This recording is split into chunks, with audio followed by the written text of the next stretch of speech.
I love the one with the bullhorn. Oh, good. That one. You gotta get a bullhorn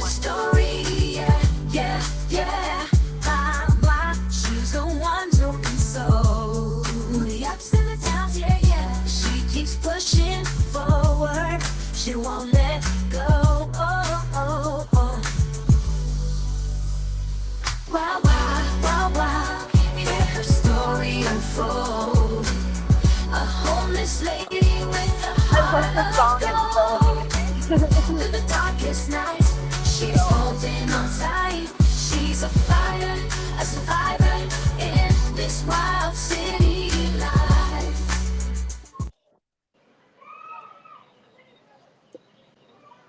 That was pretty amazing.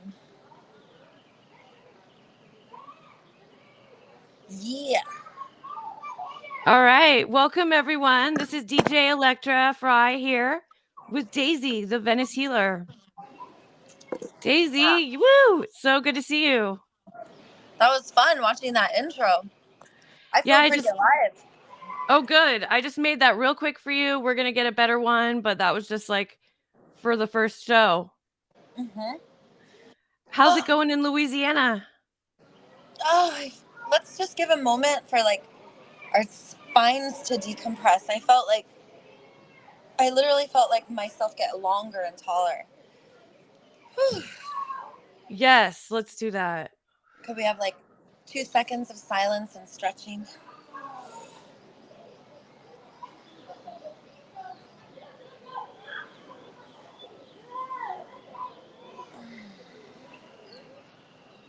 Oh, that just felt so much better. Like all the blood going to my muscles and my joints and my neck. Oh, so lovely. The decompression and expansion. yes, definitely. I'll switch our sides. So then I think it can make you go solo. Woohoo. Yes. I like seeing your cartoon person too. Can we do a split screen? I like that. So then people on the show could see the split screen. Perfect. DJ was on the mic too, but our music's having a little technical difficulties here. It's been a while. So you guys, at the bottom of the screen, I have the phone number to call in. If you want to call in and ask Daisy any questions, please feel free to call. The number is 424-244-1243. So call in. She would love to talk to you.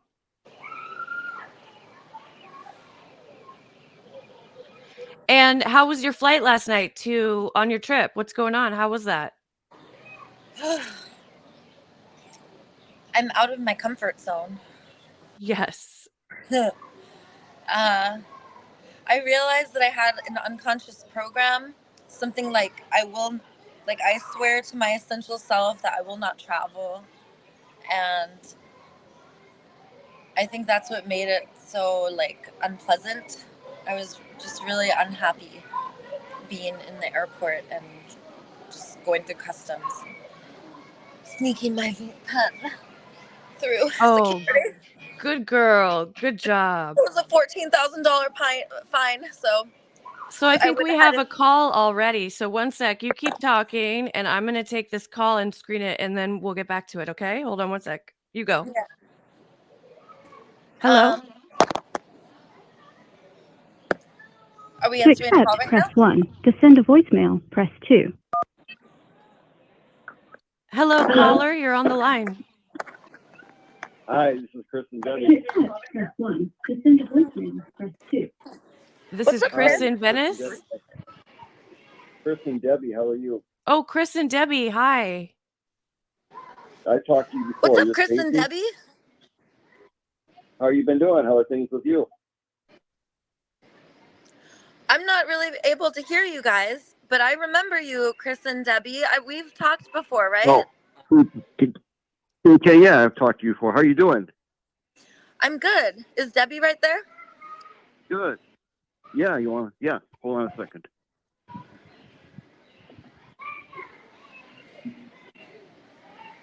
Say hi to Daisy. Hi, Daisy. Hey, girl. Hey. How's my goddess squad? This is Debbie. How you doing? I am feeling the humidity on my skin. I'll bet.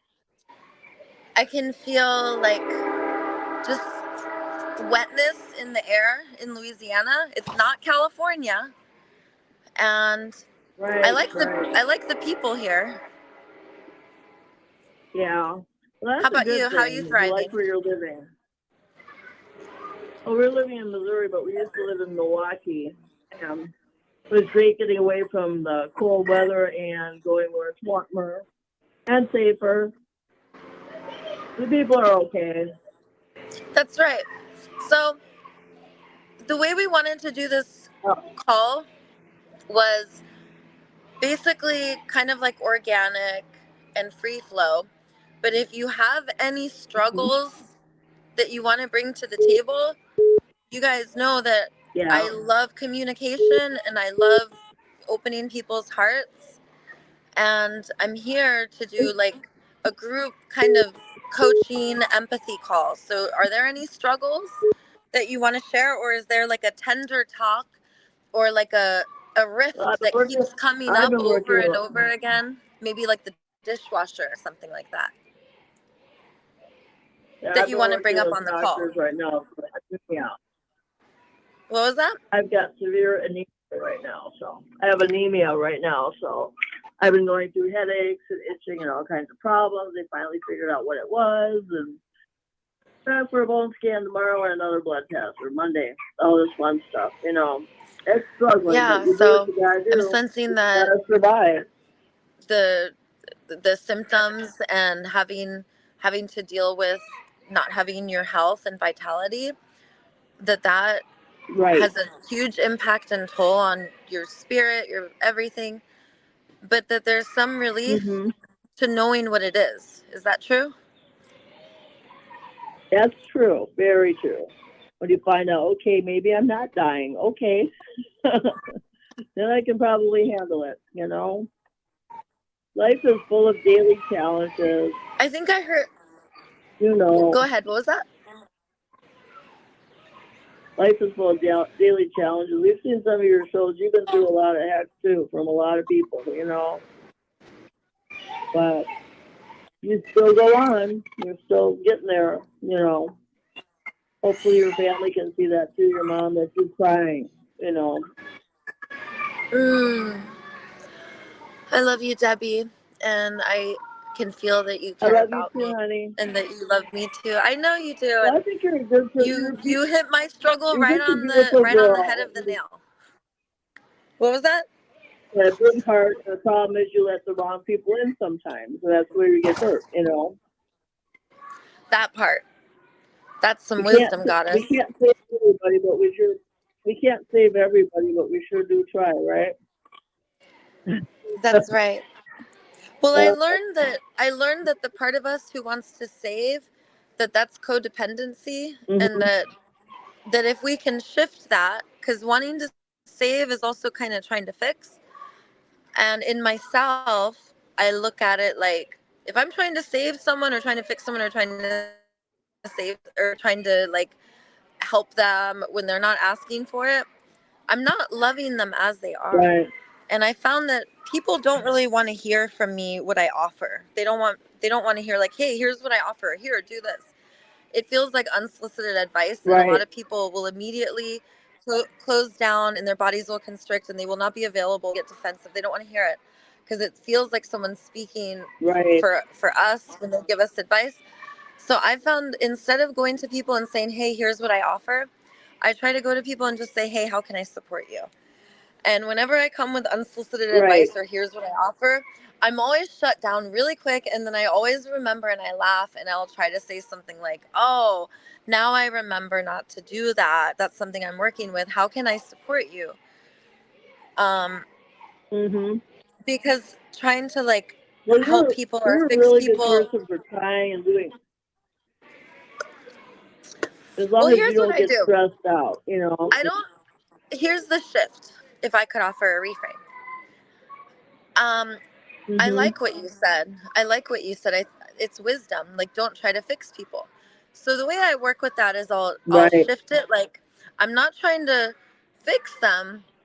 I'll say like, I want to share what it's like in my world, and I want to share my gifts and talents. Hmm. And then I Yeah, want to some of them could receive just from realize that everyone you're trying to else. help. You know. What was that?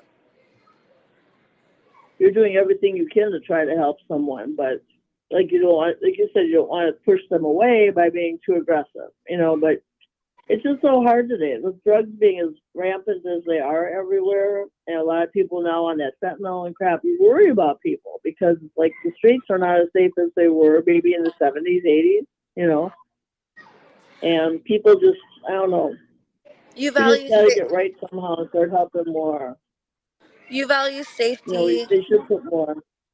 and you value health, and you value enoughness. Um, and Hmm. I hear you naming accumulation. I hear you naming addiction.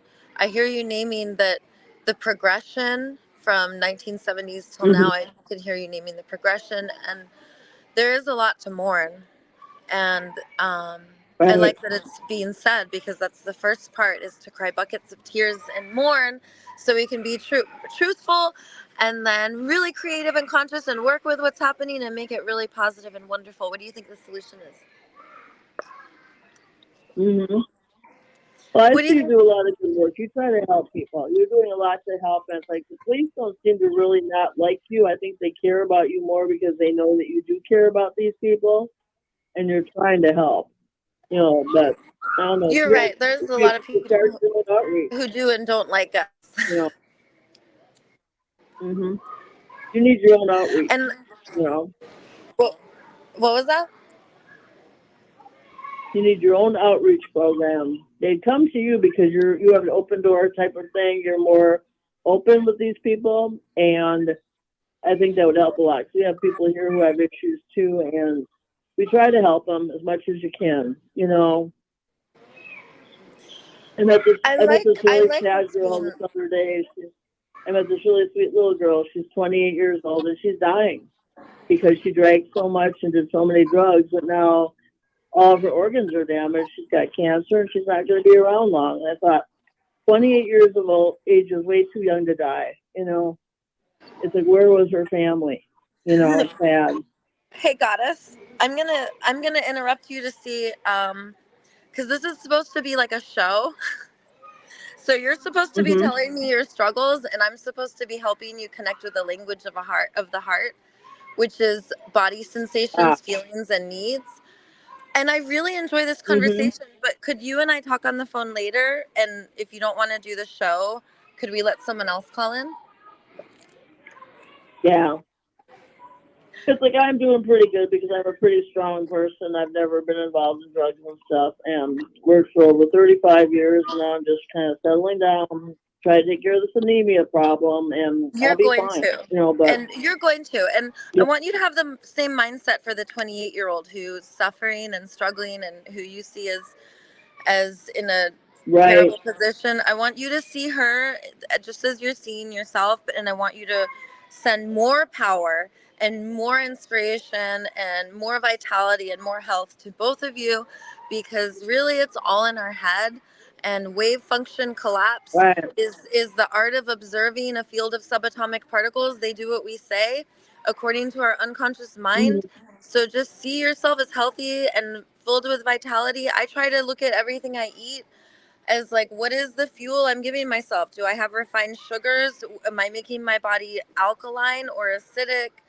I try to look at that when I'm sick. So I'm sending you healing love to your anemia. I'm going to end this call because I really want to keep it to like people calling in to try to get me to share my right, gifts and talents, which is, I don't want people telling me what, I don't want to have a conversation. I want to be able to share my gifts. Does that right. make sense? But call me, Debbie. I It love makes sense talking to to me. you. You and I have been friends for a minute. You and your husband got to come and see me in Venice. As soon as our nonprofit Okay, gets going, I want you to come and be a part of it, Goddess, okay? okay, sounds great. You hang I in there love you. too. Come and You see love me, me and I'll much. do a healing for you, too. All right? Okay, feel the love and have a great day. Love you, Debbie. It was really good to talk to you. Thanks for calling in. Awesome. That was great. That was Chris and Debbie. Thank you so much for calling in. If anybody else wants to call in and ask questions of Daisy, the number's scrolling at the bottom of the screen. We're going to have a little more direction, though. I'm Okay, not let's going to hear have it. conversations with people. I'm not here to chit chat. Unless people want to have a show where we just chit chat, where I just chit chat with people.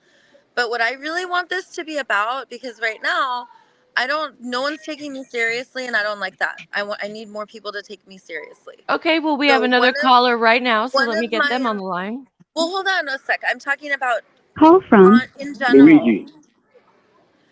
Luigi, I need you to listen to me for a sec. Okay. I'm gonna get control of my image. I'm about to get control of my image, and I'm about to be a boss, and I'm part of a super squad. I'm not a special one. Goddess Electra is in my super squad, and there's others. You can be in our super squad too. And I have gifts and talents to share, and you have gifts and talents to share. This is about this space right here. I want to share my intention. This space is for me to get a hold of my image, and I'm going to share my gifts and talents. So people who are calling in are going to receive my gifts and talents. If your intention is not to receive my gifts and talents, call my other phone. 424-413-9810, and we'll talk some other time. Right now, I only want to talk to people who want to share with me their struggles. I want to hear about your rifts. I want to hear about what's happening in your relationships that you need help with, because I am going to wake your ass up. Okay? Because we can't afford to be human anymore. We have to wake up. We have to be superheroes, because it's not our children that are going to save the world. We have no world when it gets to our children. It's us. And if you don't believe me, check. Our oxygen went to 70 to 20%. Our oceans went from alkaline to acidic. Now coral reefs everywhere are dying. It's a mess. I'm not going to get into it. It's superhero time. So I want to hear struggles, celebrations. I want to know what is happening so I can get you in touch with what you're feeling, what you're needing. I don't know anything. I'm not a teacher. I'm not even here to coach you. I'm just here to wake you up. Just like if you go in an AA room and you raise your hand and you say, "Hi, I'm Daisy and I'm an alcoholic." I'm raising my hand and I'm saying, "Hi, I'm Daisy and I'm a healer." And that's what I want everyone to come into this room and be able to do, is raise their hand and go out into the world and say, "Hi, I'm so-and-so and I'm a healer." And everything we touch turns to gold, because I want everyone who calls in to realize when we get past our struggles and our celebrations and we start to learn about our meaning and purpose, we don't wake up and work. We wake up and we do our meaning and purpose. We become a superhero, and we would never charge for it. And we would never think about not having all of the resources we need to be able to do the work we need to do. We wouldn't pay attention to rules or laws or borders. Those are superfluous. They get in the way of our work. It's time. The only reason why there's so much poverty is because those who are in poverty believe that they deserve it. We believe that we're supposed to work.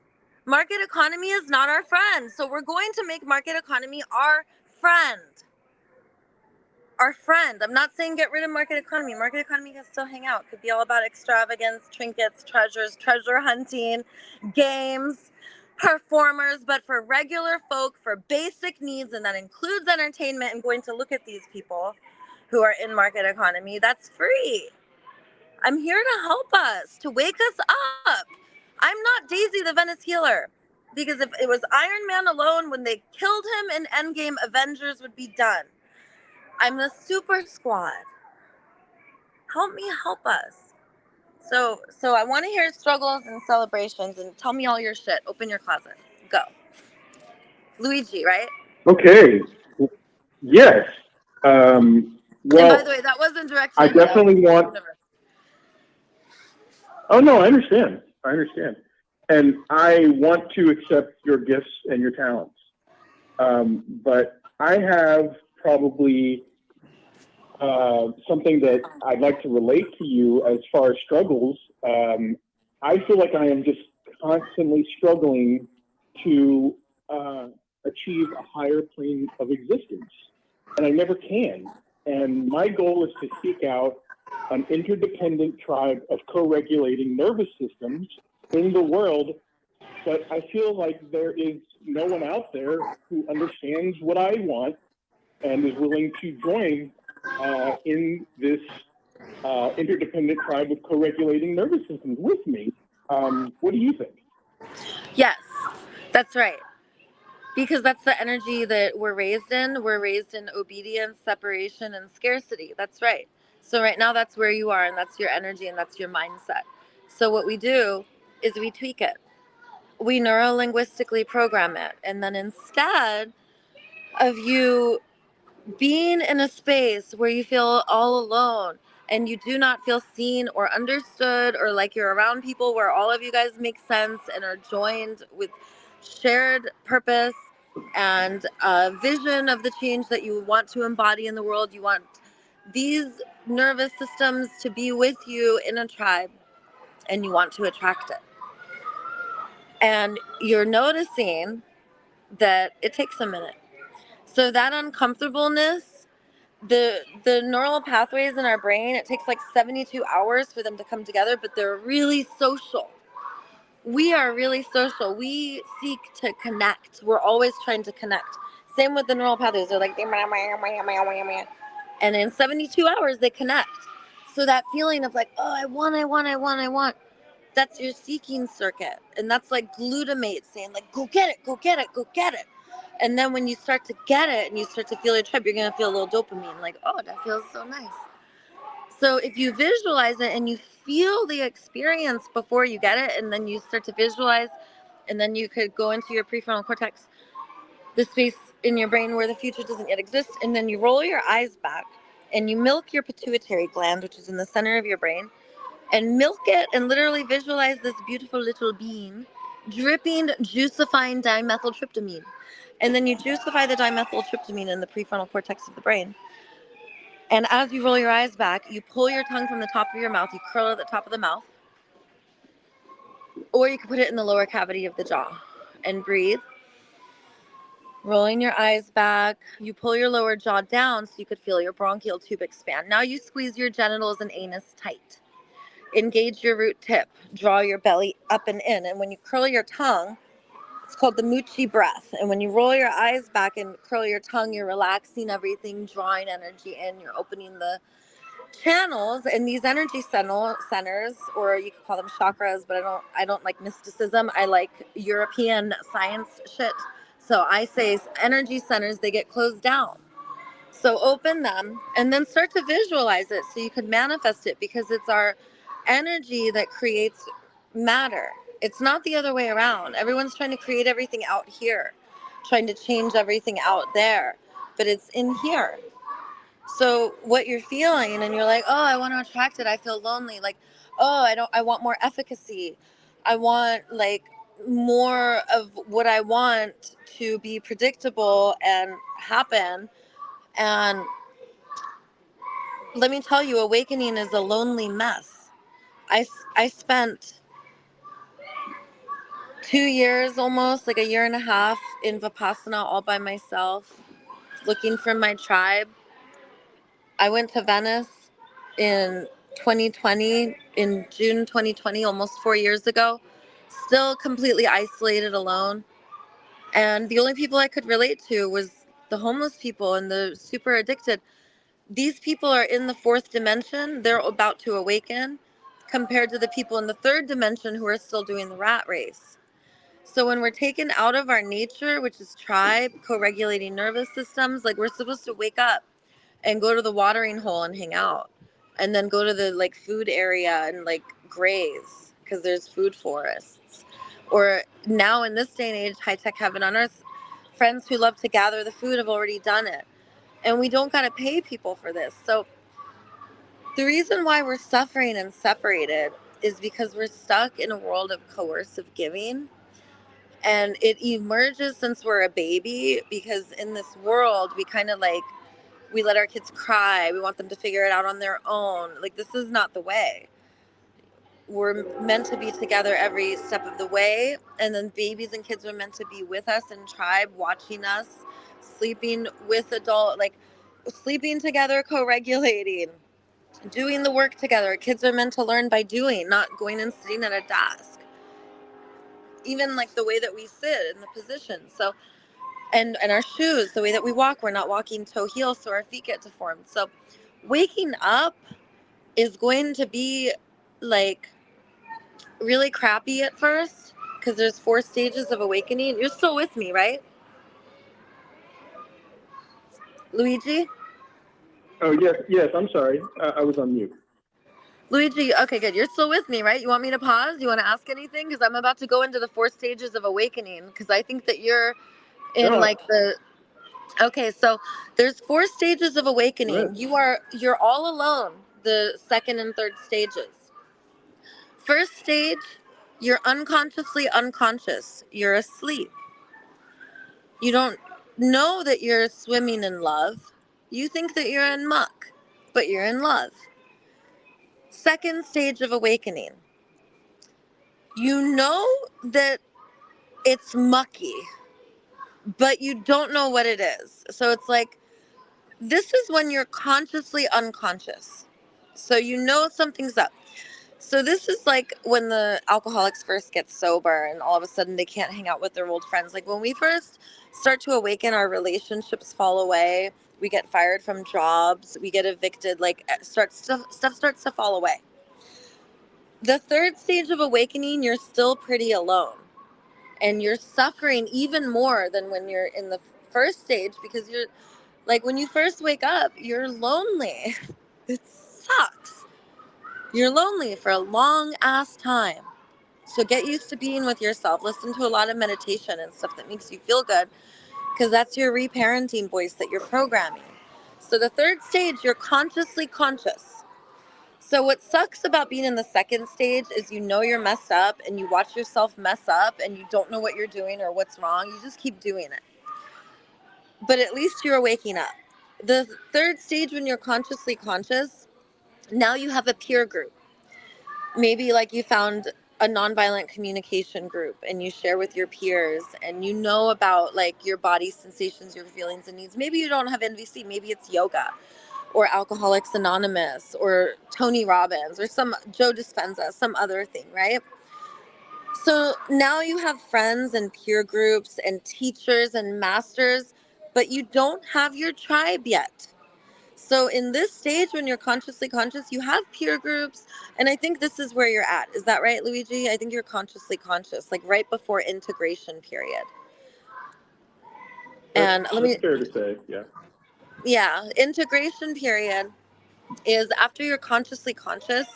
Consciously conscious is like, you know how to apply the skills and tools, but if you're really super triggered, your skills and tools go out the door. When you're in the integration period, you always have your skills and tools. Even when you're hyped up, you could just calm down.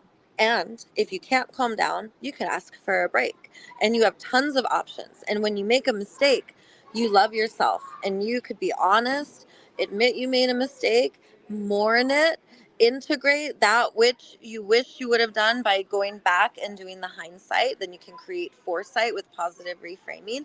And then in the moment, next time you have your insight. This is the integration period. This is where Jesus and Buddha were at. Buddha said, I am not your Buddha. Jesus, I believe, said the same thing. I believe that Jesus was like, we're all God. I don't think he said that I'm the baby Jesus God. I don't think he said all that. I think that was patriarchy trying to colonize and control us, but I don't claim to know anything, by the way. This is not a teaching call. This is not a learning call. This is just this is like a I'm soaking it all in. use whatever you like and awaken yourself. But I think you're consciously conscious right now. I think you're in the third stage. I think that when you're unconscious, your skills and tools go out the door. So I want to tell you a little bit more about that. Once you start to learn nonviolent communication, it takes you from cognition, which is your sympathetic nervous system. It's when you are in fight or flight or freeze. And in this state, we are non-relational. It's all about defending, deflecting, talking about what's wrong, talking about what's happened, pushing people away, freezing, getting angry. So in this triggered state, we evaluate, think, strategize, demand, threaten, punish, reward, judge, blame, shame, all kinds of things. It's all about coercive giving, power over. It's not fun.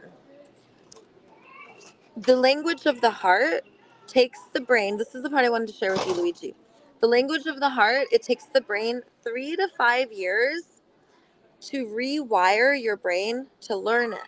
The language of the heart is, oh, this person is feeling this because they're needing this. Oh, this person's jaw is clenched and their shoulders are up near their ears. I'm going to put my hand on my heart and I'm going to bring my shoulders down and I'm going to radiate love and I'm going to deepen my breath. I'm going to self-regulate my nervous system and I'm going to send resonating vibrations towards this nervous system to regulate theirs. So this is the shift that we want to go into, and it takes 3 to 5 years if we are from a fucked up family. Yay! Are we all? And if we don't have anyone to support us, but it only takes 1 year for this language to integrate, not 3 to 5 years. It only takes 1 year if we get immersed in a tribe. Isn't that crazy? But if we don't have a tribe, it takes 3 to 5 years. Oh, you brought your little ones. Thank you. I love the energy of the kids. Oh, thank you, Well, let me know if you want someone to play with them. Oh, come on. Oh, snap. They took me up on the offer. I got to go. Just kidding. Oh, you gotta go play with the kids. No, I was just kidding. Okay. Oh, you were just I getting want to to hear something from really Luigi good. now because I said a lot. Hear. I want to hear from No, Luigi now. I definitely. I said a lot. Go ahead. I think that's really great. I feel better. Luigi, you are attracting your tribe. You have my other phone, right? The other phone number? No, I don't. So text my phone anytime, 424-413-9810. You are lovable no matter what. There's nothing you do ever that's not lovable. If you love yourself up and you don't shame yourself or blame yourself, you will be in a super learning state because mammals learn through play and love and joy the best. They learn very slowly through fear. It makes us very clumsy and stupid. I don't recommend it. But I highly recommend being loving and sweet to yourself. Caress yourself a lot because your mom and dad probably didn't caress you head to toe all day long. Kiss yourself a lot. Look how lovable and sweet I am. Luigi, I don't hear you kissing yourself. Look how lovable and sweet I am. Look how lovable and sweet I am. Come on, Luigi. Look how lovable and sweet we are. And Luigi, I want to hear an affirmation from you because the affirmations I'm hearing, it made me fill a bucket of sparkling rainbow love and I dumped it on you. Because the affirmations I was hearing you say were like, I'm not getting this and I don't have this. So the sparkling rainbow love just washed it all. And now it's like, oh my God, I have gorgeous, amazing, co-regulating, loving, resonant, healing nervous systems surrounding me. I'm so lovable. Look how lovable I am. Everyone loves me. And I am a life-enriching presence. Luigi, everything you touch turns to gold. You do know that, right? I always hope it does. I want you to affirm, because one thing that we're taught that we're not lovable and that we are the reason of people's pain. I want you to affirm to yourself right now that you know that you are a healing, loving, life-enriching presence, and you know that everyone's life that you go into, they are so lucky to have you because you know you are a magical, mystical being and you just, everything you do, it somehow blesses everyone. And I want you to start telling people that too, because that's the truth. That's the truth about you. Do you believe it? I do. And you know, when I say people, I'm not talking about humans. I'm talking about all spirits, microorganisms, all the way to earth, to bugs, everything.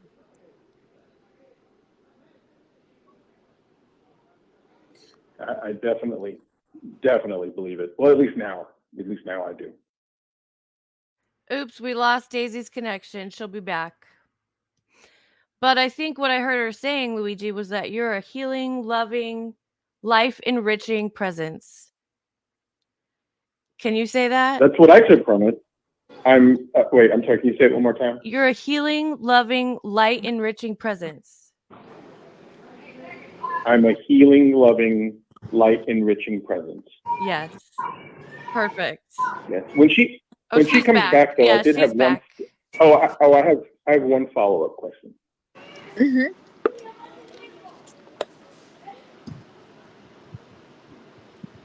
Go ahead, Luigi. Hey, Daisy, I have just one follow-up question. Do you prefer creamy or crunchy peanut butter? Do I prefer creamy or crunchy peanut butter? Yes. I like raw macadamia nut butter, and I don't think they have crunchy. It's only creamy. Ooh, I've never had macadamia nut peanut butter or macadamia nut You know butter. what would be good? Puffed quinoa with raw macadamia nut butter. Can I ask you a question, Luigi? Yeah, go ahead. Are your needs Yep. for unconditional belonging being met at this time to the degree that you would enjoy? I think so. Well, I mean, who's to know? You could say, no, I would love to have more unconditional belonging, or you could say, I feel such amazing, profound, unconditional belonging, whatever's true. Because it's about affirming and calling in. How well is your need for unconditional belonging being met? I want to add feel something some conditional belonging. What was that? I feel some conditional belonging. I mean, I can understand how it's not unconditional. Ooh, okay. So you feel conditional belonging.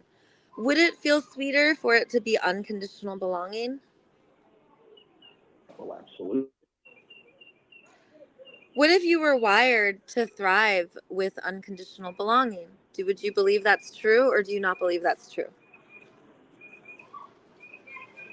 I haven't thought much about it. What would you say would be the immediate benefits of something like that to my soul and to my personality? Oh, well, you sound like you are a male hunk, and kings and hunks and any type of male, especially humans, they are objectified. Oh yes, they are programmed to be providers. Go, slave. Go be an errand boy. Ooh, pay the bills. Do it now. You are programmed to. Is this the kind of conditional love you are talking about? I think so. I mean, I don't know. I feel embarrassed to say that I'm unconditionally loved. I mean, it might be true. It doesn't feel right to say. Is there a part of you that believes that you wouldn't be humble if you were saying that? Yeah. No, definitely. Yeah, that's probably a big part of it. So it's more about humility. I see. Yeah. I mean, I guess that's safe to say. I don't know. I try not to go around telling people that I'm a superhero or that I'm unconditionally loved or that I'm some sort of mystical, magical being. It just seems a lot to Well, to can say. I reframe it for you? It might be true though. Can I reframe it for you? Maybe not mystical, magical, maybe not all of that. But at our core, all of us are lovable. All of us are worthy, not worthy, I don't like that word. All of us are meant to thrive with unconditional belonging. Do you want to know what unconditional belonging means? Unconditional belonging the first time I ever experienced unconditional belonging was when I got to Alcoholics Anonymous. And it didn't matter what I did, I could not get myself kicked out. Unlike all these other places I could get kicked out. I was told, keep coming back. It works till you work it. We love you. I was told it doesn't matter like what I did in the past.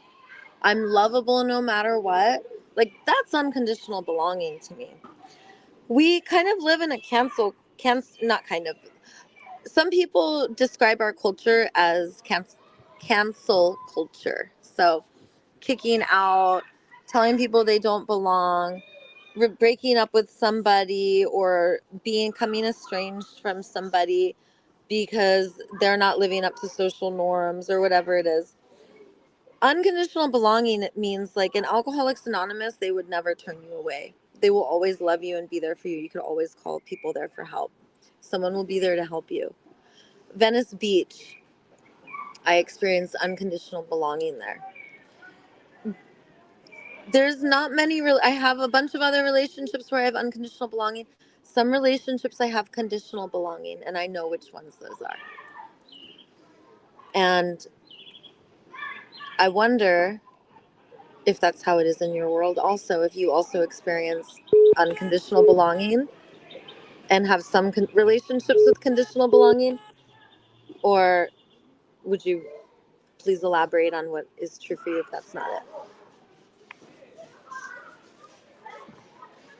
I don't really know how to answer that or how to respond to that. That's a difficult one. Yeah, like there's another space where I have unconditional belonging. When I go to Contact Improv, you know my friend Linja? She and I I think have, so. Yeah. she and I've had a couple falling outs, and I had this problem where sometimes I would like verbally shred people, and something I work with, try not to say hurtful things, but that's just part of my conditioning is verbally shredding people. Stuff that other people would not accept you back. I know I belong unconditionally to that space, Contact Improv, no matter what. Even though I've done wrongs and hurt my friends, and I could go back and say, you know what, I acknowledge what I did. I acknowledge the impact, which I did. I had to say that to Linja. Linja, I care about the way I spoke to you. I wouldn't want anyone to speak to me like that. I'm still healing and working with myself. I love you. I care. That's the space of unconditional belonging. My yoga studio, where King Sweet pays for us to go, I don't feel unconditional belonging there. Do you understand a little more what I'm saying now? Yeah, I do. And tell me a little bit about King Sweet. I don't think I know enough about him. No, remember this. Tell the He audience. kind of wants to be private because he's like a pro tennis player and like kind of pretty well known. So he doesn't want to put himself out there.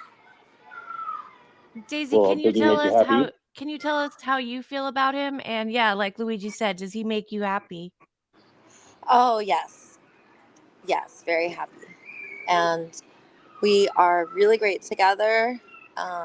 Just things flow really well. So yeah, thank you for asking. Yeah, that's good. Luigi, thank you so much for your call. I really appreciate it. Absolutely. We really appreciate it. My pleasure. Thank you, Daisy. Thank you. It was great. Thanks so much. Bye-bye. Thank you. Well, that was cool. That was a great call, Luigi. And we had Chris and Debbie before that. And this is a daily dose of Daisy. If you guys want to call in, we have the line open right now. It's 424 Hey, Goddess. 244 1243. Before do we take another call? I got another call. Call Hello. from Cordis, I have a problem at work. to accept, press 1. To send a voice. Oh, it's Cordis. Hello, Cordis. How are you? Cordis. Yes, hello. Am I on? Yes, Hey, you're Daisy, on how with are Daisy. you? What's up, Cordis? Amazing. I have a question. Yes, hello. Struggles, celebrations, a struggle, like a recurring struggle that I keep having.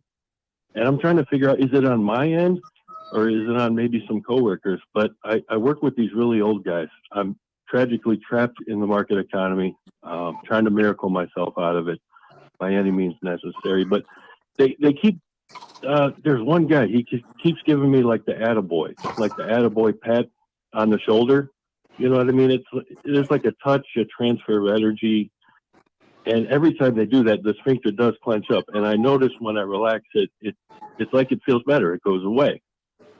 Now, how do I tell these people, like, they're old, they might not understand. I don't want to hurt their feelings, but how do I tell them to stop touching me? Because there's like a transfer of energy, and I don't know what to call it. Yep. Perfect. This is a really great question. So in nonviolent communication, we want to use like neutral observations, and then we can either talk about what's going on for us or talk about what's going on with the other person. So I would probably, so we could try all different things. So would you be willing to pretend to be the person who just touched me, and I'm going to pretend to be you? Okay, yeah. Okay. His name is Jim? Yeah. I shouldn't have said that. Okay, so I'm going to pretend that you just touched me, and I'm going to start. And you're going to say to me whatever you're worried that they might say back that you will have to field. You could say that to me, and I'll show you how to work with it, okay? Okay. Okay, so I'll go first. Hey, so I just wanted to share with you one of the ways that I like to connect. When you touch my shoulder, I notice that I kind of like prickle up a little bit, just because I really, really prefer to do a fist bump. And there's just something about like when you touch my shoulder, I don't know what it is or what's happening for me, but it just kind of makes my body clench up and tense. So how would it feel for you if we just did like a fist bump? Because I really love fist bumps. What do you think? Well, a lot of the responses have been, what's wrong with you? Was there something wrong with me?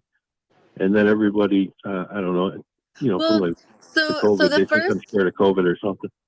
yeah. So the first move I gave you is to give a reframe for something that you want instead. So when they touch you, is there Like a something bubble, that what? like a personal bubble of space, like a personal bubble of space, like a Yeah, you want a respected personal bubble zone. of space. So you don't want to touch it all. So No. how about so so BDSM, which is like communication with an intimate partner. So BDSM can also be like Okay. if you're at a park and you're trying to go hit on someone. But You get what I'm saying? I should try that. Okay, Yes, yes, yes. so let me tell you where I'm going with this. So BDSM and like contact improv is all about consent. And BDSM, contact improv, whenever we're dealing with like our body and consent, we want to hear people's no as a gift. Because if they are willing to say no to us, then we can trust when they say yes. Because we know that they're not just saying yes to please us. So do you get where I'm going with this? So It takes if time. you, It takes time. Yes. yeah, so what I would, the more relational approach is, do you want to connect with these people? Because if you want to connect with them, the more relational approach is to give them a way to connect with you. Because right now their strategy is to touch you on the shoulder. So I would redirect them and I would be like, hey, would you be willing to just do this to me when you see me and say hi? Just so you know, I have like a personal bubble and I'm just trying to maintain my biofield, my electromagnetic field, and I'm really sensitive to other nervous systems, especially when I'm in this environment trying to do what I'm trying to do right now. So if you want something relational, I could give you a bunch of moves for a relational response. One would be to give them a way that what you do want them to do. But if you want to disconnect and you don't want to say hi to them, then the most loving and kind thing to do is to be truthful about that and just say, like, hey, just so you know, in this space, I am in my own zone and my own bubble, and I really just kind of want to be left to myself. How does it feel for you to just give me space when you see me here? Is that okay? Does that feel okay for you? I'm asking you because I care about you and I don't want you to hear it like I don't like you and I don't want to be your friend, because that's not the case. I do like you and we are friends. It's just here I need to take care of myself, and my intention is to do this, this, and this, not communicate with people. So can you give me more information of what you want, and then I can help you work with this situation a little better?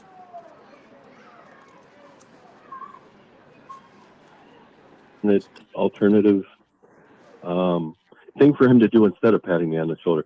I'm just sometimes maybe, afraid of like pat me on the shoulder and what's next. That's like an escalation or something. But I will try that. I'm going to run that by him on Monday. Thank you, Daisy. For sure. I wouldn't even mention like him patting you on the shoulder. I would just say something like, hey. Okay. I would just say something like, hey, from now on when you see me, can we just wave to each other? I'm not a very touchy-feely person, but I do like you. This is how I like to connect. I do Just like wave. him. Yeah, so I would say something like, I would include that with my request. I would say, hey, I do want to connect with you. You are my friend. This is how you can connect I think if I deeper with didn't me. like him, it would be easier. But Ooh, I just Yeah, got a it good one. would. Hold on, I just got a good one. me, If you want to connect deeper with me and really be my friend, let's wave at each other when we see each other, not touch each other on the shoulder. How does that sound? yes, Yeah, start kind of modeling what you would like him to do. So if you would like him to wave, sorry, then you could do like a waving gesture when you see him, and then kind of step back a little bit just to create a space between you, a boundary, because we all need that. Some of us are more sensitive yes, to yes. other people's emotions when they touch us. You know, It's mhm, I'll and do it's that. I'm going to considered do very that. sensitive to violence. that. It's considered violence on ourselves. It's subtle, but if we let people touch us when we don't want them to touch us, that's self-violence. Well, And good. That was a great people don't want to touch question. us if we don't want them to touch us too. Just like if someone's talking and we don't want to listen, the most kind thing to do is to interrupt. So um, All hopefully right. people All can right. learn to not take things personally when we say, I don't like this, please don't do this, and just learn that this is the person's preference. So that's how we get further Okay. away from coercive giving and closer to natural giving. So good luck. Yeah, see, I never thought about it like that. Thank you. Yeah. You're just Thank- learning to be All more right. loving and honest, and that takes courage. It does. It takes the most courage to be honest in a situation, I think. Cordis, thank you so much for your call. We're going to open the line for another call now. All right. Thank you. Take care. That was a good one. That was a good one. Definitely. Well, if anybody else wants to call in, it's 424-244-1243. And I should put myself up here on the screen. That was I really like that question. What do you think about touching and consent? Well, I feel like I'm really sensitive to other people's energy. And sometimes when they touch me, it does kind of shock me, like he said, because I feel that intensely, very intensely. Just a touch on the shoulder, even. So if I don't welcome it openly from the very beginning, it is shocking. And so, yeah, I do feel like sometimes I have to step back from people and just say, hey, I need some space. I Mm-hmm. try to make it really simple. The simplest thing. I just need a little space. And then we can talk about it more if they understand, or if they keep coming forward, then it has to turn into, I need you to step back. Because sometimes people are too aggressive with their space. Yes, I love what's being said, and I would like to add, like, actually, I forgot what I was going to add. So it must not have been important. That's Yes, okay. That's okay. I'm just a very sensitive person, and I know you are too, I can tell. But at other times, I just want to hug someone, and I'm the one that has to ask, like, is it okay if I hug you and kiss you right now? You know? Yes. I like to ask, and I like to try to sense the nervous system and guess. Like, ooh, it looks like you don't want me to touch you at all. Is that true? Okay, we have another call. Let's bring them on. To accept, press 1. To send a voice. Hello, you're on the line with Daily Dose of Daisy. Hey, how you doing? Hello. My name's Stevie. I'm just calling into the live show there. Hi, Stevie. How you doing? Thriving. How about you? What's going on, Stevie? I don't know. Right now, it's I got out of detox for alcohol 2 weeks ago, and I was supposed to go back to work 1 week ago, but I haven't done such. And I just feel like I'm at a place where I don't want to disappoint my coworkers, but at the same time, I don't know. I feel like there's like old habits and patterns involved in that. And I want to go back. So you got out of detox 2 weeks ago, and you were supposed to go back to work a week ago, but you don't want to go back because it meets your needs it meets your needs for like space from old activities. And are you still sober right now, and you don't want to go back because you're worried you're going to relapse? Is that what's happening?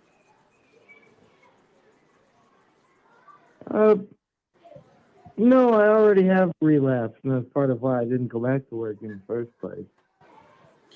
Oh, I see. So you relapsed, and now you're feeling like you're back in your old patterns, and you're feeling like you're feeling disappointed because you feel like you're letting people down at work. Is that what's happening? I guess so. Yeah, just my my runaway sense is just really kicking in. But And your runaway, what is kicking in? the runaway sense, just drop everything, don't accept that sort, But I know that if this is a good environment at the end of the day, enjoying the people that I work with, and just kind of really drop the ball these past weeks.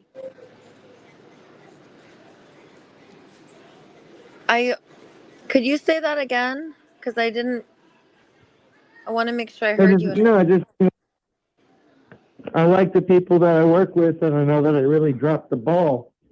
That's right. And just want to figure out how to move forward with it, Your name is Stevie, right?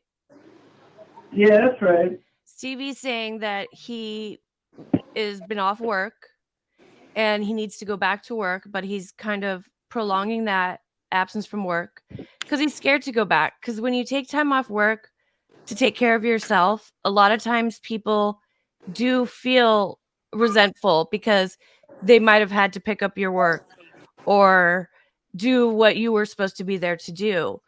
But at the same time, work doesn't love you unconditionally, and they're not going to be there for you all the time. So you do need to take that time for yourself to heal yourself, because no one else is going to do it for you. No one else is going to be that person to love you that much to say, I need more time off work. I'm not ready yet. Hey, Stevie? Yeah. You still hear me? Yeah, I can hear you. Thank you, Goddess Electra. Goddess Electra, is the connection because we're on the internet? Is that why I could barely hear? I think it might be his phone because we heard the other ones, right? So I think it just might be his connection. But we're still hearing you enough, Stevie. Can you tell us more about this? Yeah, I mean, I've been working there since September, and I won't say too much, but I'm working pretty high volume as a cook, as a chef, as they like to call me, Mm-hmm. and Yeah. I know that it's in a restaurant back of the house. If you call out, like I told them I was going to be gone for 1 week, for went to the hospital for detox, but when I came back from that, I don't know, I couldn't get back into the work pattern. I think I understand a little more what's going on. So you work as a chef, and you were supposed to be back a week ago. And I know the restaurant business is kind of that environment where it's easy to drink or do stuff, and a lot of people in that environment drink. And it sounds like, you're supposed to be going back to work, and you're in this space right now where you're feeling a lot of disappointment in yourself, and it sounds like you feel also complacent and frozen, like it's been a week since you were supposed to go back to work, and you're at home right now, and you're not able to get to work because you can't get the motivation, or you just can't get the inspiration, or whatever it is that you need to go. And I wonder if you just, you know if you're just struggling with all of that right now. What's that like?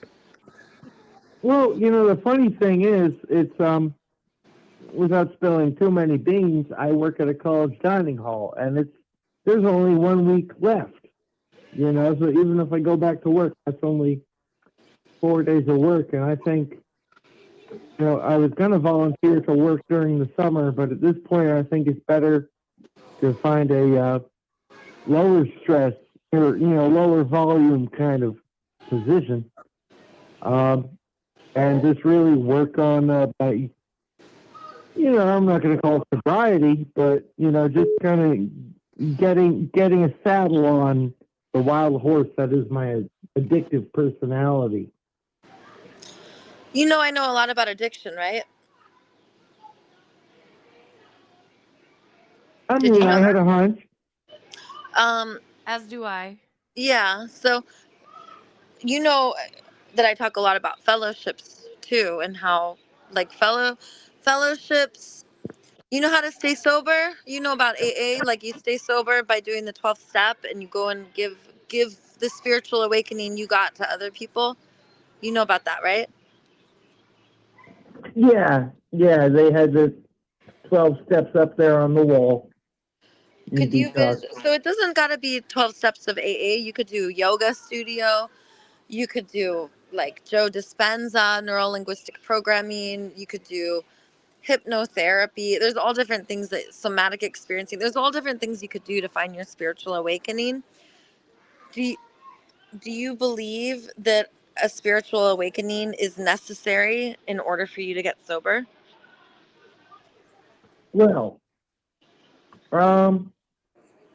I've had some. I've dipped my waters, or I've dipped my toes in the water, so to speak, in the past, and I don't. I'm worried that I'm going to confuse spiritual awakening with, mania, psychosis.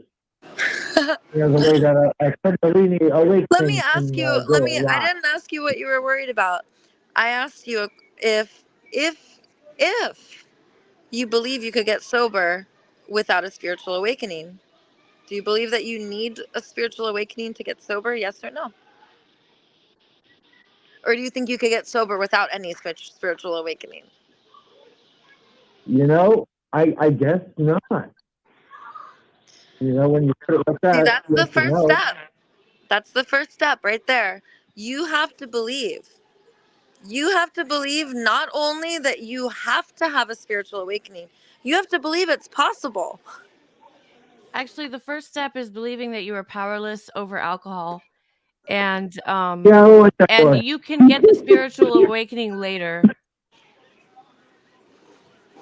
You really It's can. just, Do you believe I that feel you like, are powerless over alcohol and or drugs? at this point, yeah, sure, I'll say so. Yeah, okay. So that's the first step. And the spiritual awakening, just be open to having one. Well, number 2, you have to believe in a power greater than yourself. And number 3, you have to be willing to turn your life over. And that is important, because if you do not turn your life over, and what that means, turning your life over, it could be any higher power. Turning your life over means that your needs matter, that you're going to love yourself up, and you're going to take care of yourself. And that's a commitment that you have to make, that you're going to be loving to yourself. My problem with the second step, submitting yourself to high power, is I don't like it. I don't like it coming from outside yourself.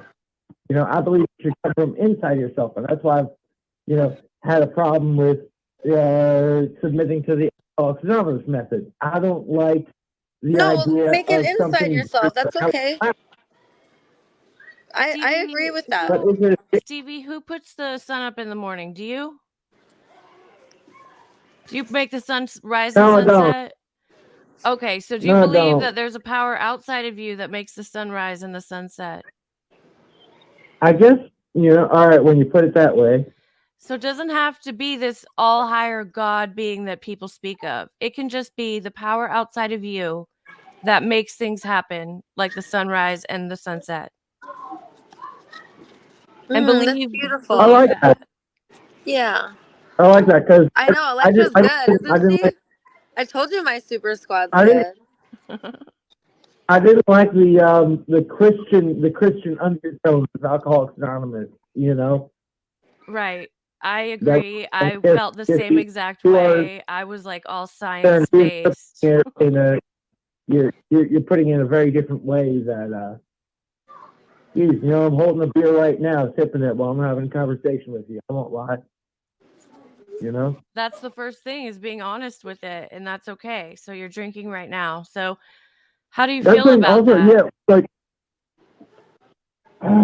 well, I'm tapering. I'm trying to taper.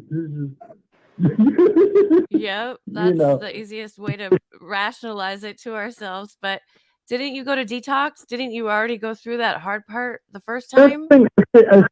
As soon as I got home, I threw it away and I bought a 6-pack of Miller High Life. And like when it's always Miller time, it's never really Miller time. Yeah. Well, you just went and got that 6-pack because that's what you're used to doing, but you're going to create new neural pathways when you're ready to do something else. You will, but you know what I did when I got sober? I had to ask that higher power that raises the sun and makes the sun rise and set. And I said, please prevent me from going to 7-Eleven right now and getting this 12-pack. That same being. And you know what? I drove right by that 7-Eleven. That's the thing. It's just like rewiring. It's like I'm hungry, but I'm drinking beer. I could go to that same gas station. I get these 6-packs. I could buy a burrito for $3. Eat that. I could drink water. I could get really into water. I don't know, dude. It's just such an addictive personality. Stevie, what's the easier thing to do? Is it easier to do the easy thing or the hard thing? At this point, it's getting pretty hard. The easy thing is to go get a 6-pack. The hard thing is to say, you know what, I'm going to pass on that and I'm going to get a burrito and nourish my body. And I'm going to love my body and love myself. And I'm going to skip that easy way, the easy path, which is just getting that 6-pack. Everybody keeps telling me, take care of yourself, take care of yourself, take care of yourself. It's like, I'm stupid. I'm just torturing myself for no reason, Ooh, It's well, Marshall Rosenberg, the creator of nonviolent communication, says that every behavior we do is for a reason. You are drinking for a reason. There are needs being met when you drink. And Marshall Rosenberg, Marshall Rosenberg used to say that people who are alcoholics and addicts, if you get them to realize that what they're doing is the most wonderful thing that they could be doing in that moment, because that's all they know, and they're doing what they know to meet their needs. If you get them to realize that what they're doing is serving life in some way, like when you drink, when you go to pick up the alcohol, there's something going on, like maybe your needs for accompaniment or empathy or trust, or who knows what needs are not being met, or you're feeling something, so you need like to process emotions, and then you're not processing, so you drink. So once we realize what the needs are and what needs we're meeting by drinking alcohol, if you're like, then it's kind of like this: oh, I have a need to process these emotions that I have. Or, oh, like I have a need for this or that. Let me go meet these needs. And it's not like, let me go well, numb out so I don't have to feel this. my friend Nova taught me an acronym. It's HALT. It's a HALT. It's anytime that you like are like urged or compelled internally to use drugs, it's because HALT. You are hungry, angry, lonely, or tired.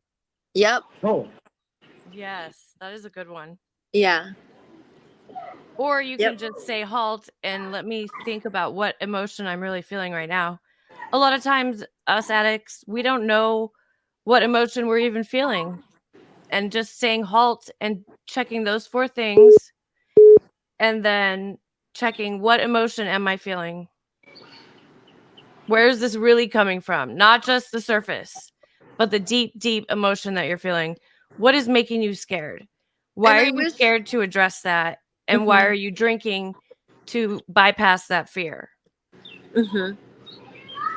And I like that you're putting emphasis, Electra, on like why they're drinking and the fear, because if we really like put our attention on what our needs are, Mm-hmm. then we can see that we have a lot of choices to meet our needs.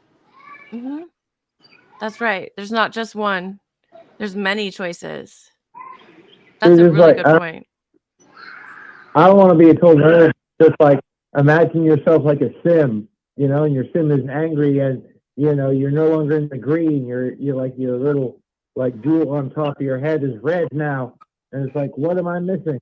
Like maybe you haven't showered, maybe you haven't eaten, maybe you haven't socialized. I don't know. Maybe like the basic needs, and like you keep on trying to fill a hole that's already full, and then you end up with mounds. I don't know what you do with mounds, man. You're Well, a trying to lot fill a of hole that you already filled and you have mounds extra. If you have mounds extra, then give some away. That's the healing I feel for that portion. If you have extra, give some away. Give some love to somebody else. Do something for somebody else, maybe. I think it's important to acknowledge that mice, when they're like with the scientists and their little experiments, if you put cocaine, they'll do cocaine. You put alcohol, like addiction, when we're living unnaturally and taken out of our environment, addiction is natural. But if we're living in our nature and we're free, then like rats and mice, they don't touch the cocaine or the alcohol. We don't touch the cocaine or the alcohol.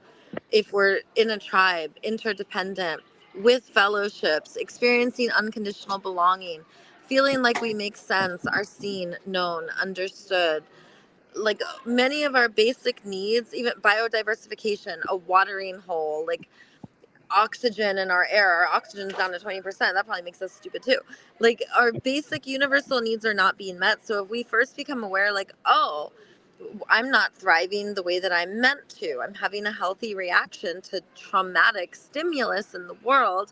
And now this is the day and age, the pivotal precious time where My generation has to figure out the new way to live on the planet. So if we really want radical honesty and to be really creative and conscious, let's just acknowledge truthfully what's actually happening. Of course we're addicted. Of course we're choosing drugs and alcohol or whatever we're choosing because the world is stressed out. We have nuclear families telling everyone they got to separate and mobilize. Even the kids are in school all day and coming home doing homework all day. Like, kids are loaded up with work, grown-ups are loaded up with work. The old people are supposed to just expire and are lonely and bored all day, and everyone else is lonely and bored. We're living in a world that's unnatural and out of our nature, and now we're waking up, which means that the wrongs that were done just not even that long ago, but in America it was a few hundred years ago, but for our ancestors tens of thousands of years, if you have, European DNA like I do. But for indigenous, like in the US, it's only been a couple hundred years since they belonged to the earth.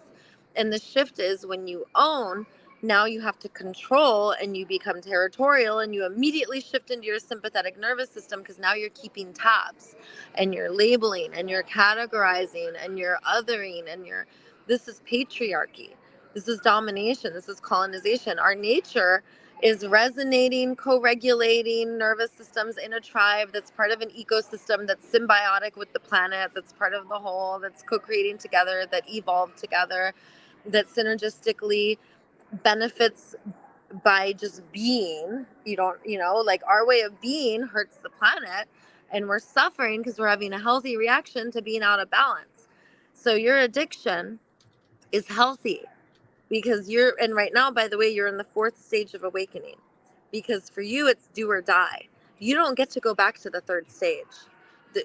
You don't get to go back, because at this point for you it's do or die. Either you're gonna die a drunk or you're gonna get sober, and you might die a long time from now, but if you choose to awaken, this is your chance. So I accidentally pressed the wrong button and I lost Stevie on the call. Stevie, please call back if you want. That was a great answer, Daisy. Thank you, Goddess. I loved your answers too. I liked how you pulled it back to, like, with what you said about the sun was really moving to me. Like, there is a greater power outside of ourselves, but we're also a part of it and it's in us. And the way you kind of tied it all together was just really juicy and brought nuance and wisdom. Oh, thank you. Well, we have another caller. Should we answer A-doop-a-doo. it? A doo? Okay, let's do it. Call from. To accept, press 1. Okay. To send a voicemail, press 2. This might be interesting. I don't know. Hi, you're on the phone with Daily Dose of Daisy. Hello. Hi, who's this? This is Bob. Bob. Hi, Bob. Hi. How you doing, baby? Do you have a question for Daisy? Yeah. I was wondering, I'm currently going through lung cancer and I'm trying to quit smoking. How can you help me? You're going through lung cancer and you want more health and vitality. Is that what you said? Trying to quit smoking. Yeah. And I you don't like what the doctors are telling me. I want to try some Western or Eastern medicine, and since you're a healer, I thought you could help. Yeah. So what needs is smoking meeting for you? How does it make life wonderful, and what needs get met? Do you have an internet that you could Google universal needs list? I'm not very good with smartphones, but Okay. I know the nicotine is good. I'm going to make some guesses then.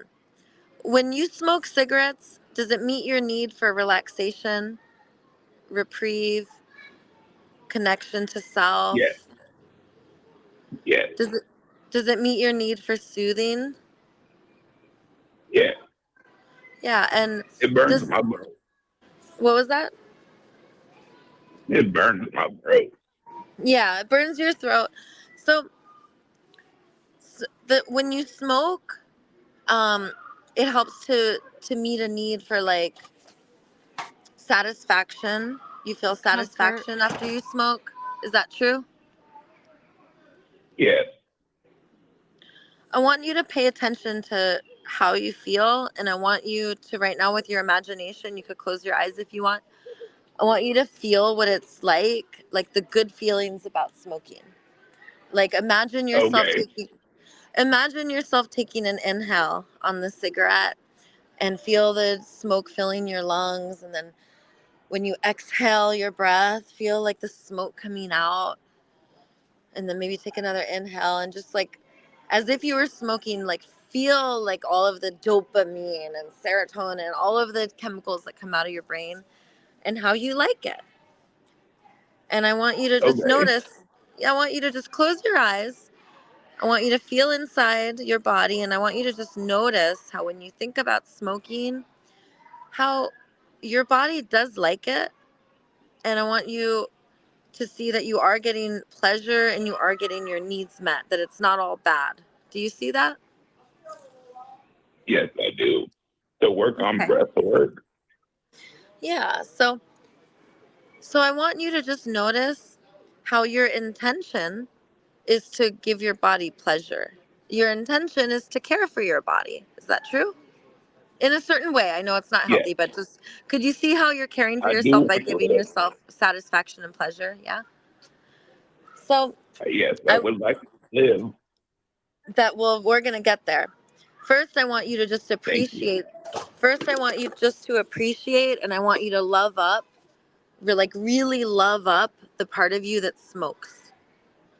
I want you to feel yourself taking a puff on the cigarette, and I want you to visualize Okay. yourself smoking and think about how lovable you are, your smoker self, and think about your lungs and what color are they inside? Are they pink and beautiful and glossomer lungs, the way that beautiful, healthy lungs are?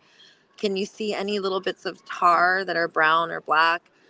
And just visualize. And just want you to shower yourself in love, like fall in love with it. Like, I love you, because it's important to love these parts up if we're going to reintegrate them. Okay? So Okay. important. That is amazing.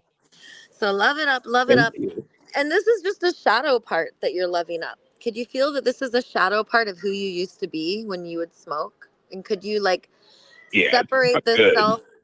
Feel your smoking self kind of like floating out of your body, and then like really look at that smoker self taking puffs of cigarettes. And I want, maybe your eyes get a little teary and your eyebrows melt. And I want you to feel how lovable you are, that you have good intentions, that when you're smoking, you're just a breathing being with struggles and celebrations, looking for pleasure and joy and connection. And all you want to do is just thrive. And I want you to feel tremendous love for that part of yourself.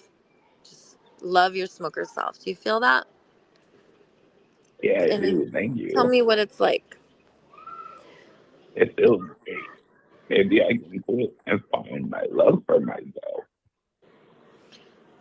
So the reason why we're loving your smoking self up is because we want to release your smoking self. And before we release any of our past selves, we want to love that self. So we love and release. Because if you love Yeah. and release, yeah, if you love and release something, you're sending it good energy. You're saying, "Oh, this is what I was feeling and needing. And I can see how I was choosing it, and it was meeting my needs at that time. But I'm also able to meet these needs for satisfaction, for care, for pleasure, for tranquility, relaxation. Smoking does a lot of wonderful things, socialization. And I want you to visualize these beautiful needs you were trying to serve. And I want you to take the energies that used to go to the smoking, like literally grab those energies and harness them and pull those energies out of the smoking. And I want you to send them out into the universe somewhere else. Literally pull those energies out of the smoking and be like, okay, I'm sending these energies for relaxation, for tranquility, for connection to self, time to self, socialization. All of smoking has a lot of upside. So everything that was going on for you that was you like about that, send those energies out to the universe and say, gimme, gimme, gimme. because we want that. We want relaxation. We want tranquility and joy and satisfaction and Yeah. all those things. So affirm that. Affirm it. Thank you, honey.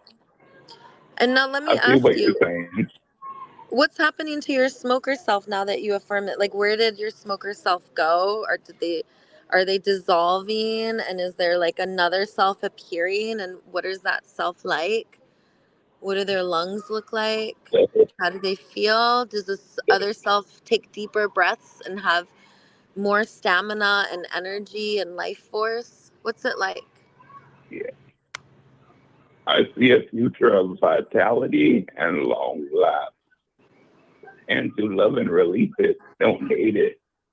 Then it was a part of me, but I still gotta love it. Pain. That's amazing.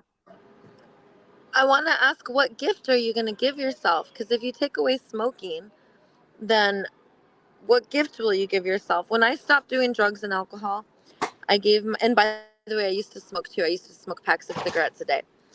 I instead gave to myself contact improv, skateboarding, yoga, breath work, nonviolent communication, Alcoholics Anonymous. I gave to myself, I mean, I could keep going on. I gave to myself a lot, and I still give to myself. So you don't have to answer it, but you could tell us, like, what gifts are you going to give to yourself instead of smoking? Maybe more time with my family, or just a gift of health. A gift beautiful. of what? Of health? Well, the thing with family and health is these are not like doable things. I could go to Contact Improv today and say I went to Contact Improv, right? And spending time with Or family more and stuff. internal. Like, what I'm saying is smoking, you're like doing something. Like, you could go do it. It's like something you can give yourself. Yeah, it's a physical act. So what's something that you could, and I don't know what it is for you. Maybe it's painting. Maybe you decide you love to cook now, or maybe it's grooming yourself. Maybe now you just love to like groom yourself and make sure your I skin used and to hair and play, nails are healthy. I used to play the harmonica back in the day, but it's kind of hard with my lungs. Maybe if I I get recommend better, I picking could do that. I recommend picking up harmonica, any kind of wind instrument. Get those lungs, That'll work them. exercise your lungs. That might be really good for you. It's like also a physical therapy for your lungs. But if you can't do the Yeah. harmonica right now because of your illness, what about trying the ukulele or the banjo or I was just thinking about something? an accordion. I saw one in my local pawn shop. An accordion. That's pretty cool. I think that takes a lot of breath, but you can get back to that. Yeah. You can. Yeah, just try. I could try the drums or the guitar, but I gotta be a little quiet in my apartment. Ooh, Gotcha. I just thought of something I want to share with you, Bob. Every time you Yeah. smoke, I want you to say, with the intention to love and heal. And I want you to affirm that everything you put in your body is gradually more loving and healing. Because even though we know smoking is not loving and healing, if you're programming your body that everything I do is gradually more loving and healing, your body will eventually follow the program. Do you believe in neuro-linguistic programming? Tony Robbins kind of proved it. Yeah, I believe it, honey. I follow your channel and see all your stuff, so I trust your words. I don't know everything. I'm older, but you're a not smart young lady. Well, Bob, it's been real great connecting with you. Do you have my cell phone number, 424-413-9810, so you could reach out and we could keep in touch? Thank you. Sorry for cutting off that other guy. Just wanted to talk to you. Have a great day. I like talking to my friends Thank too. you. So it was really great to hear from you, Bob, and just keep affirming that everything you do is gradually more loving and healing, and you're so lovable. You've got all the wisdom. You know how to do it. You know what to do. Keep up the good work. Thank you, honey. Have a great one. Bye-bye, y'all. Have a good one. Bye. Bye-bye. Love you. Thank you so much for calling in. And I think that No we problem. love and release your smoking. It's okay to That's let right. that Thank grow. you so much. Love and You release. helped a lot, both of you. Thank Awesome. you. Bye. Bye-bye. Oh, that was a good call. That was a good call. Dang, I didn't realize you had such mad skill, Goddess Electra. Oh, Girl what squad, go! skill? So I want to remind everybody, Daisy has her other channel at Daisy the Venice Healer. Go like and subscribe to that other channel. We're going to build both up and make them both amazing. And we're gonna do a doobadoo. A doobadoo. A That's doobadoo. right. Okay, there's a reason I do gibberish. It's actually very wise. A wise sage once said, a doobadoo-doo-doo, a dee-ba-blee-blee, because it helps you release all kinds of juicy elixirs. What do you think, Electra? I do too. Sometimes language is so much work thinking of the next right word. What if we just said ba-boobly boo? It feels a lot better. And it makes everyone smile. That it does. When I have my healing circles, I make everyone do gibberish and look right into each other's eyes. But I make them do high pitched gibberish. Spoobly boobly boo boo boo boo. I love that because you don't have to be good at it. It's like just do what feels right, you know? Yeah. A sweet swa swa swa swa.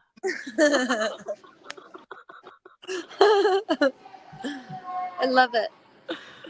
I love it too. That's amazing. Alexa, this was your idea. This was such a good idea. Well, it was your idea and my design. We both like came up with it. I love it. I It's love so it. much fun. You know, I was thinking I should come speak in Louisiana. Yeah. I was in my hotel lobby and I was like, there was all these girls working in the hotel. I was like, Uh-huh. hey, where I come from, I'm a real life superhero. They were like, really? I was like, oh yeah. Amazing. I was like, the kind of superhero I am is the one that says that we don't have to work. The one that says that we don't have to have merit based systems. And the superhero that says to us, hey, the only reason you guys aren't rising up is because you believe you deserve to not be thriving right now. But if you knew that you were meant to thrive, you would rise up. And they were like, oh, come and speak here. They were like, yes, rise up, rise up. So I was You thinking I should should do come that. speak. I didn't Can we bring my see bullhorn your though. Can we see your view, like the grounds of the It is property? it is really green. Yeah, let me show you guys. It looks really pretty. It is really pretty Oh actually. my gosh. We live in California where you don't have that much ground at all. Oh, I want all that Yeah. space. That must be so nice to be out in that open space. It's really gorgeous. It's beautiful. It Well, really good. Well, if is. anybody else wants to call in, call 424-244-1243. Maybe we could take one more call. What do you think? Do you want to do a little yoga together? Yeah, let's Or do that. let me think, what can we do that's fun? Let's do something fun. Okay, I know what I want to do. Okay. Let's you and I share our needs that are being well met right now and our needs that are not being well met right now. I'll go first and I have a list of universal needs. Ooh, could you post one up on the page so people could look at it when they call in? Yeah. What do you want it to say? What's your need?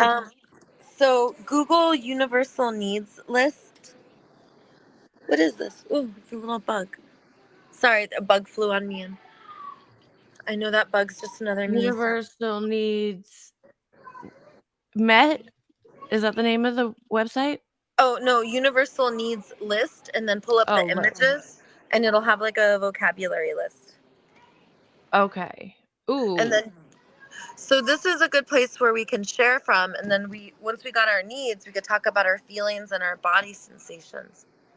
Oh good, I Okay, got mine. this one might work. Let me find this one. Okay, what's yours? All right, here's mine. It's all messed up screen though, so we'll use yours. Okay.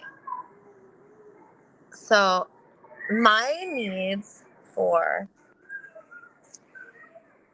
being well met for.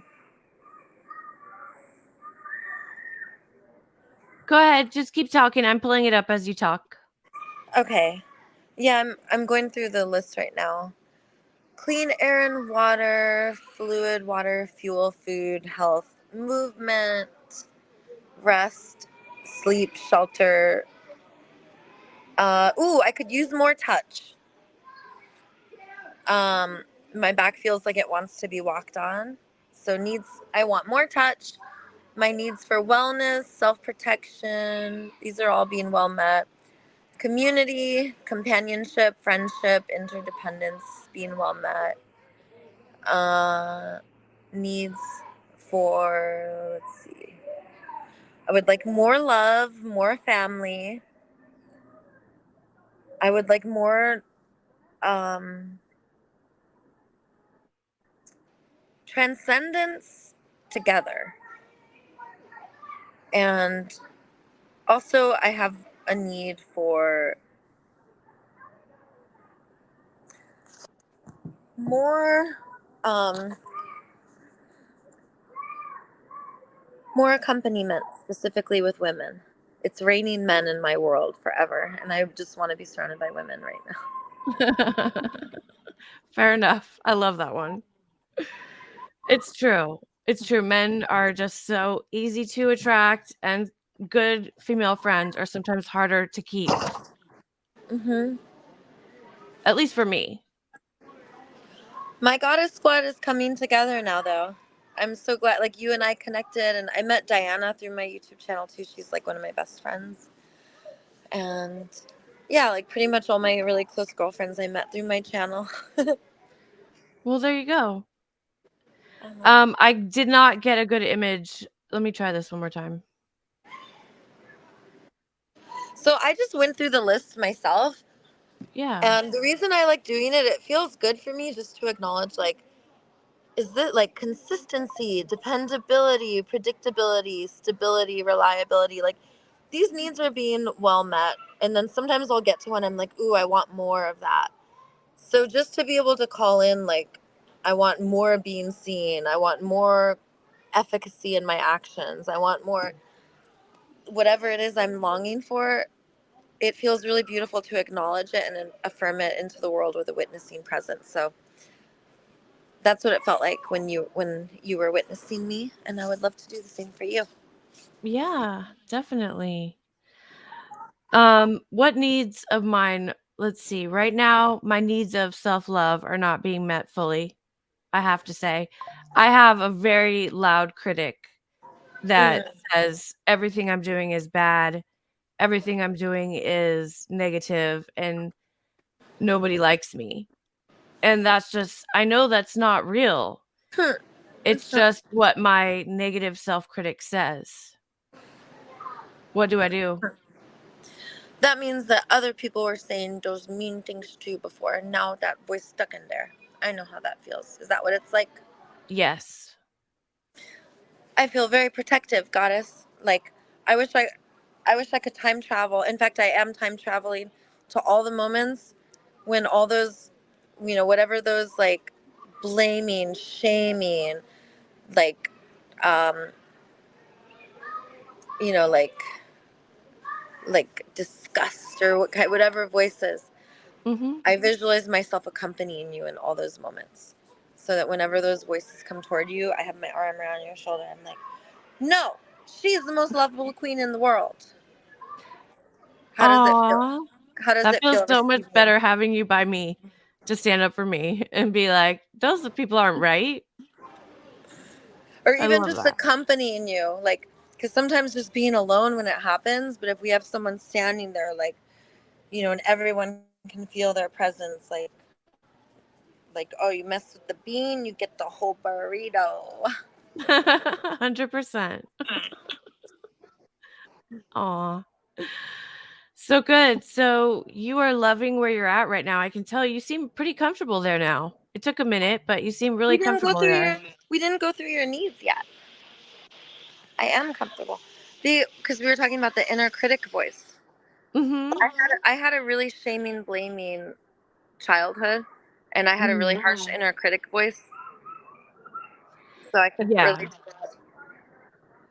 So I feel like my needs are not being met because I keep hearing that shaming critic voice. And so I'm not loving myself like I should. So it's like a two-part thing. How do I get rid of that shaming critic voice and accept the loving voice of, I don't know, who's loving and who's loving me? Anybody love me? Yeah. Well, Like I don't the, even know the loving voice yet. the shaming critic voice, I believe, is the part of us that got hurt, and those are usually really young parts, or it could be our angry parent voice, I believe. And have you ever talked to that voice? Like, have you ever been like, oh, do you, like, I'll give you an example. Daisy, oh, you're so stupid, Daisy. Oh, I How hear could you that do all the that? time. Like 10 Right? times a day I hear that. So then it's like, I would say something like, oh, are you really disappointed in Daisy right now? Because you want others to like Daisy and you're worried that she's not bringing the kind of harmony and consideration for others that you would really enjoy? Mm-hmm. And sometimes I'll even name it like inner critic voice Definitely. or angry parent voice. How do you reprogram that voice?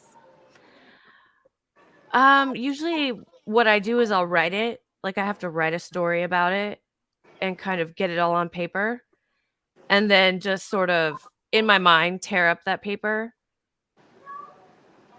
so I can visualize that. Does that make sense? Yeah.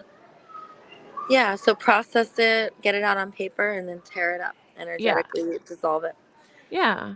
I love that. You know what was really fortifying for me with changing my inner critic voice? How so? I used to call my psychologist Yvette. We would do our sessions together, and I would say, hey, I really want to change this part of myself. And she would say, oh, love it up. And then I would call the next session. I would say, hey, I really want this person to not be like this and stop doing this. And they would say, oh, just love it up. Love them up. And then I would go and I'd say, hey, there's this thing about me. And she would say, love it up. And it Love it didn't up. matter. Yeah, like, didn't matter what I said. It was like, there's something wrong with this person. Oh, there's something wrong with me. Or there's some, it was always love it up, love it up, love it up. And eventually I'm like, dude, I don't even need to call you for coaching anymore. I love that. Just love it up. I'm going to Just put that, I'm going to write that on my wall. Love it just up. love it up. And that inner critic voice, I would just be like, I love you. I remember the day I remembered I was riding my bike and my brain was quiet for a whole 5 minutes. Now it's quiet all day. I'll never forget that. I was like, holy shit, I wasn't even in a yoga class. My brain was quiet. I programmed my Wow. voice to be quiet. My brain finally shut up. And every once in a while, all I hear is, I love you. I Aw, love you. Like, that's amazing. I'll give you an example. Like, King Sweet Sweet will do something, and my brain will try to start talking shit about him, or it'll Mhm. do the same thing, try to say say stuff about me, and I will just immediately say, I love you. I love you. I love Aw, you. And I try to add in, I trust you. I love you and I trust you. that's a big deal. That's a big one too, trust. Hmm. Yeah.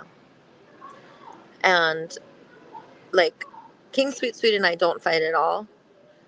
But because of the way I've changed my inner voice, like when he gets a little grumpy or angry, like at the airport, I put my headphones and I said, listen, I do not think like that anymore. Anger is the result of unnatural thinking. You gotta be angry Mhm. on your own. I'm putting on my headphones. It's like, I There you can't be go. around this anymore. Put in my headphones.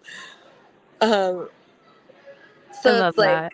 Because even yeah, when so you're it's, close with someone, you still need your own time sometimes too. but that's the inner voice though. Like once we get rid of our mean inner voice, we won't even listen to other people's mean. We won't listen to gossip or sarcasm. if we do, we'll.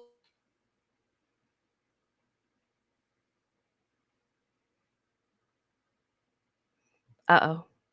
Is it me that's frozen? Or is she frozen? Anyone? Are you back? Okay, you're Can you back. hear You me? froze up for a sec. Yeah, you froze up or I froze up. I don't know what happened, but you're back. I didn't freeze. I could hear you. Oh, I froze. Sorry. I care. That's another thing. That's an Electra. That's another thing I changed in my inner voice. I don't say I'm sorry anymore. I say I care, because if you look at the root of I'm sorry means like I feel shame. Where if you say I care, or I acknowledge the impact, or I want to learn and grow, like you're saying something more. Yeah, and shame is such a dead end emotion. It just goes nowhere except down. And it's just one path you do not want to follow, that shame path. So let's follow the caring path. Yes. Good. I like that so much better. Thank you. You have such great advice. And my So do advice you. is, oh, you do too. And go to at Daisy the Venice Healer. Subscribe to her new channel as well. Like this video and come back for more. We're going to have more shows like this. And Daisy's Yeah. still going to do her shows where she's all over Venice Beach on her skateboard. Yeah. Woohoo! This was the Electra Wawa show. Electra, you're so lovable.